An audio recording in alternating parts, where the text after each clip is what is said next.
Dia masih sangat perlu kehangatan dari induknya. Tidak ada yang bisa menggantikan. Sedap, sedap guys. Berarti ini belum bisa saya bawa pulang ya dok? Oh, durung. Weekly Animal. Keren.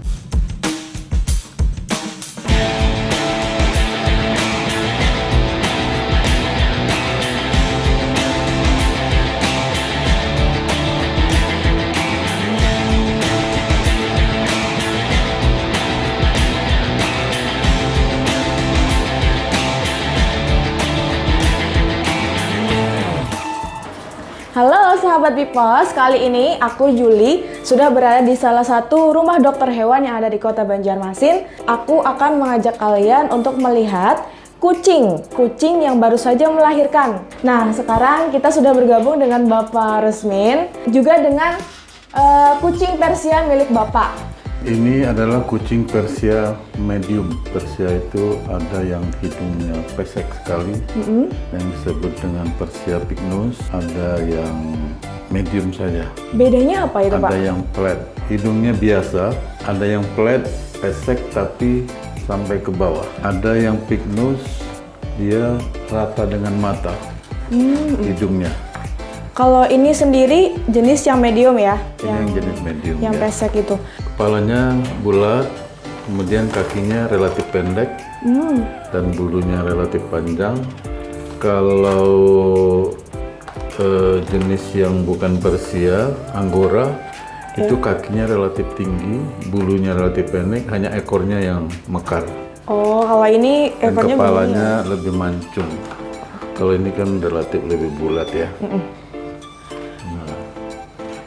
Kalau dari perawatan baru melahirkan gitu, dok, gimana? Ada tips-tips untuk merawat anak-anakan kucing yang Jadi baru kalau dia baru lahir, biasanya pada saat melahirkan, bagi yang pemula, dia agak kebingungan, takut menyentuh. Jadi dia kalau lahir kan pusarnya masih menggantung-gantung. Nah, si pemilik kalau kucing ini yang baru pertama melahirkan biasanya belum pintar bagaimana cara menghandle anak yang baru lahir. Kalau yang sudah pintar dia langsung gigit, potong plasentanya, itu dimakan sama induknya. Kalau yang sudah terampil ya. Ya. Tapi kalau yang belum lahir nanti merojol, gabung, pusarnya terikat-ikat sampai nggak bisa lepas. Si pemilik ketakutan, tapi dia nunggu aja biasanya kalau lepas sendiri. Padahal sampai kakinya itu terlilit sampai mau putus. Setelah di ininya bau, baru dibawanya gitu ke sini. Jadi kalau nggak berani, begitu dia beranak sudah terlilit, langsung bawa. Kalau dia berani, dia langsung potong aja. Potongnya bagian Ambil mana, sekitar di bawah pusar. Ini kan pusar misalnya, ini anak kucingnya, ini pusarnya. Iya. Ambil 10 cm. 10 cm dari pusarnya ya? 10 cm dari pusar. Kalau bisa 10, kalau nggak bisa ya 5 cm, berapa aja bisanya. Diikat dulu. Diikat pakai benang, kemudian diikat pakai benang, lalu sebelum ikatan ini yang kita potong. Oh iya. Supaya nggak berdarah. Oh gitu. Maksudnya berdarahnya Ikatnya benang apa aja dok ya? yang bagus lagi ngikatnya itu 2. Ini misalnya kita ikat lagi sebelah sini. Oh, 2 kali ikat. Nah, ya? jadi di sini yang di tengah-tengah ini potong. Karena nanti bisa ke ini ke yang lain nih. Pusar yang lain lagi. Jadi kita motongnya di antara. Jadi jangan takut dok ya kalau Jangan ada kucing takut. baru melahirkan. Nggak apa-apa. Kalau bisa menangani sendiri seperti tadi dok ya, Iya, diikat itu dulu lebih baru baik, dipotong. lebih cepat. Biasanya kan misalnya melahirnya malam jam 1, sudah nggak bisa pergi, jangan dibiarkan. Kasihan itu anak kucingnya, jangan sampai nanti jadi cacat. Siapa tahu dalam keadaan darurat gitu dok ya, tengah Iya. malam nggak ada klinik yang buka betul. gitu ya. Oh, Tapi berarti- kalau nggak berani, ada klinik yang buka, kenapa Bisa. nggak dibawa ke klinik ya? Biar Bisa. yang ahlinya gitu ya yang menangani. Iya, kalau di klinik kita ini insya Allah kalau memang darurat, dia telepon, nanti kita akan bantu. Oh, bisa telepon dulu dok ya? Iya, telepon Nanti kita dulu. tampilkan juga nomor teleponnya. Iya, Boleh dok ya betul, sebelumnya. bisa. Kalau dari segi perawatan memandikan kucingnya gimana dok? Cara tips-tipsnya? Udah boleh dimandikan nggak sih? Maksudnya iya. Juli gitu.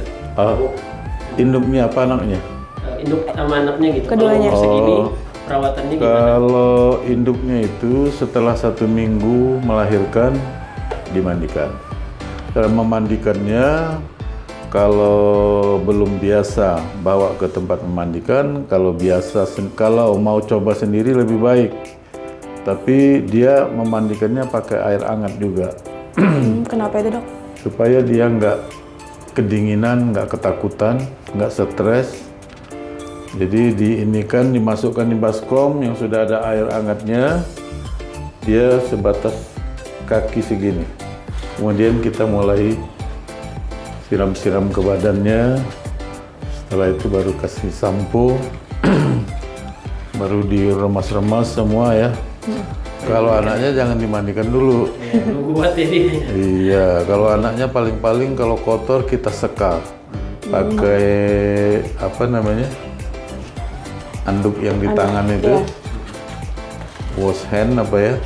Jadi itu kita rendam ke air hangat, kemudian kita peras, kita sekakan gitu. Nah, anak-anaknya yang masih ini kalau misalnya kelihatan bau, kita kasih aja bedak, yang harum, bedak Bayi bayi gitu ya? bisa. Cara memberikannya ini dari belakang sini nah, seret, kemudian di sampingnya, kemudian di bawahnya ya, kita kasih gitu. Jadi dia jadi harum. Kalau gini dia masih nyusu ya dok ya? Ini masih nyusu sampai, sebenarnya dia bisa nyusunya sampai 3 bulan. Kalau dibiarkan malah sampai 6 bulan ya, 7 bulan masih mau nyusu. Oh gitu ya. Jadi yang dikasih makan cuma induknya aja dok ya di sini ya? Yang paling bagus yang diberi makan hanya induknya yang di pool. Mau makanan yang bagus-bagus bisa. Nah nanti kalau sudah anaknya umur sekitar 2 bulan, biasanya 1 bulanan juga sudah mulai mau belajar makan ya, atau 1,5 bulan tergantung anaknya. Itu nanti dia sudah mau makan-makan.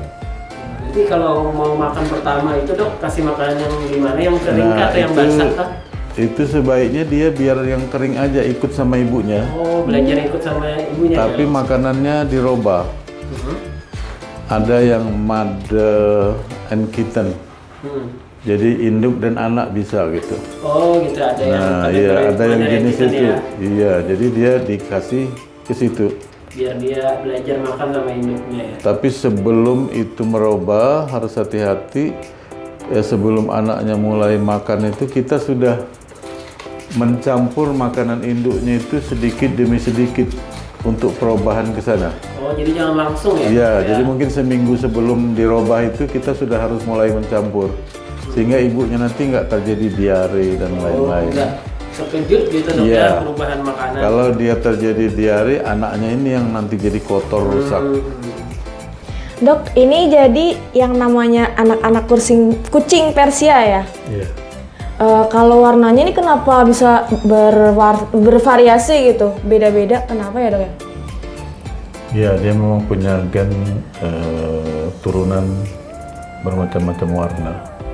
Jadi bapak induk kakek neneknya dulu ada yang warna-warna seperti ini, dan dia baru muncul kembali pada saat tertentu.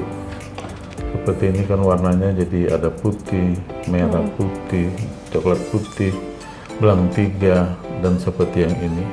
Ini warisan-warisan dari nenek moyangnya. Kalau ini udah bisa dipegang-pegang gini ya dok ya? Nggak apa-apa, nggak bahaya? Bisa dipegang untuk sebentar-sebentar oleh orang dewasa. Tapi kalau untuk anak-anak, jangan. Ini umur berapa tadi dok?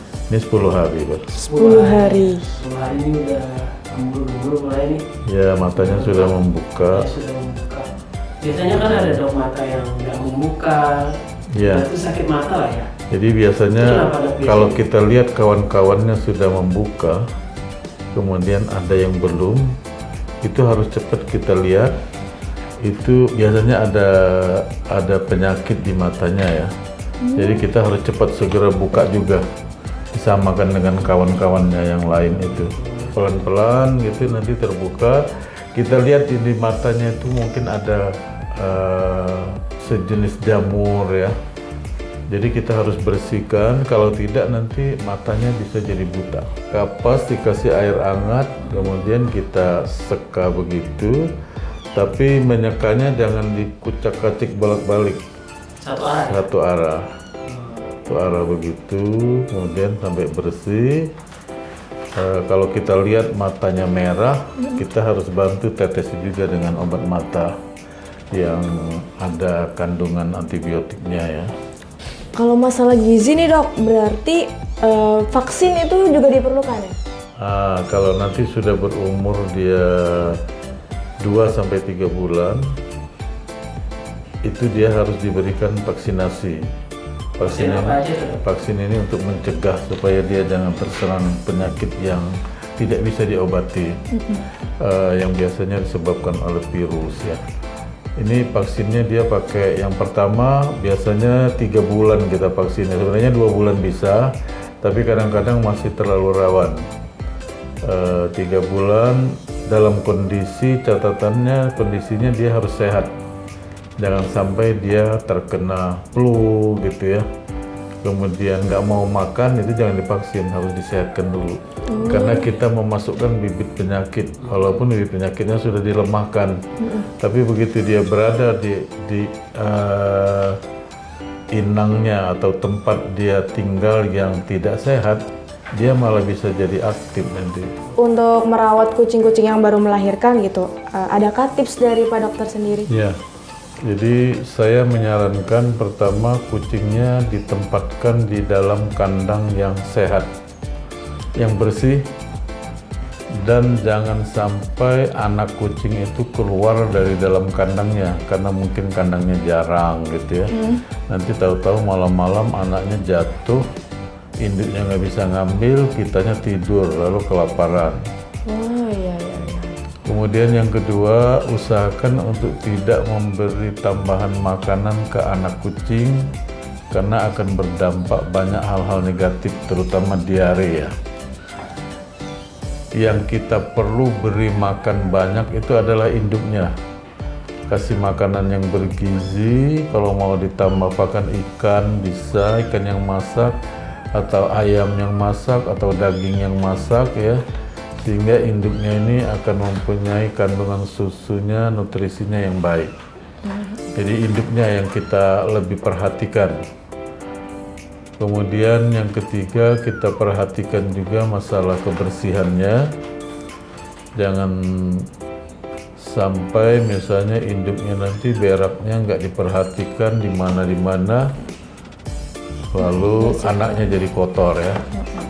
Kemudian induknya juga jangan lupa dia diimunisasi rutin, sehingga pada saat dia mau beranak nanti dia sudah punya kandungan antibiotik yang akan diturunkan ke anak ini sampai beberapa bulan. Makanya pada saat bulan ketiga itu dia akan kehabisan sudah cadangan kekebalannya si anak ini, maka dia sudah harus dimasukkan kekebalan dari luar. Jadi imunisasinya pertama umur 3 bulan. 3 bulan. Pakai Pelosel 3 antara lain ya, ada lagi vaksin lain lagi. Kemudian sebulan kemudian ditambah Pelosel 4. Setelah itu baru setiap setahun sekali. Pakai Pelosel 4 terus. Pak Dokter, kalau teman-teman mau ngadopsi itu idealnya dari umur berapa sih? Iya, baik. Kalau mengadopsi kucing, biasanya orang yang mau mengadopsi itu sudah kebelat, terburu-buru. Ada yang umur 1 bulan diambil mati, 2 bulan mati ya. Nggak sabar dok gitu ya? Nggak sabar, paling cepat sebenarnya umur 3 bulan. Jadi pada saat dia sudah tidak menyusu dengan induknya lagi, sudah dia bisa makan sendiri, sudah stabil ya, baru kita ambil, kita adopsi untuk mengurangi tingkat kematian ya. Jadi kalau umur segini nih belum rekomend untuk diambil ini induk ya? sangat-sangat belum ya. Iya. Dia masih sangat perlu kehangatan dari induknya, dipeluk induknya ya. Sama seperti manusia, jadi kehangatan dari induknya itu tidak ada yang bisa menggantikan. Sedap guys. Tukar intinya dulu. Berarti ini belum bisa saya bawa pulang ya dok? Oh, durung. Durung. Maunya dibawa pulang. Oke, itu tadi bincang-bincang aku dengan Pak Dokter. Nah, bagi kalian teman-teman sahabat Bipos yang memiliki kucing Persia atau kucing lainnya dan memerlukan tips-tips lain dari Pak Dokter atau juga perawatan-perawatan spesial khusus untuk kucing kesayangan kalian, bisa langsung mengunjungi klinik dokter hewan di mana Pak Dokter? Jalan Upaya kilometer 5,5, Komplek Saka Agung 1, Jalur 2, nomor 107 Banjarmasin. Oke, nanti kalian jika sampai di sini akan melihat papan bertuliskan dokter hewan. Nah, jadi kalian sudah sampai di klinik Pak Dokter. Terima kasih teman-teman yang udah nonton, di subscribe dan juga ditonton video-video kita berikutnya hanya di Weekly Animal. Keren.